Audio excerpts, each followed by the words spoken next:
அம்மா என்ன செய்கிற நைட்டுக்கு? வேலை பார்த்துட்டு இருக்கேன்டா. தோசை ஊற்ற போகிறேன்.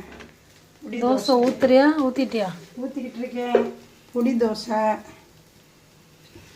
என்ன பொடி சிவப்பாக இல்லாமல் ஒரு மாதிரி இந்த கலரில்? கருவேப்பிலை அதிகமாக சேர்த்துருக்கேன். கடலைப்பருப்பு, உளுந்தம்பருப்பு, கொஞ்சம் எள்ளு, கருவேப்பிலை நிறைய வறுத்து போட்டிருக்கேன். பச்சை கருவேப்பிலையே நிழல்லையே காய வச்சேன். அந்த தோசை நல்லாயிருக்கும், அதனால தான் வச்சுருக்கேன் ரெடியாக. அதை சுட்டு காட்டுறேன். தோசை போட்டுருக்கேன். எங்கே எடுத்து காட்டுங்கள் பொடி தோசையா? இந்த வாரேன் எல்லாம் காமிக்கிறேன்.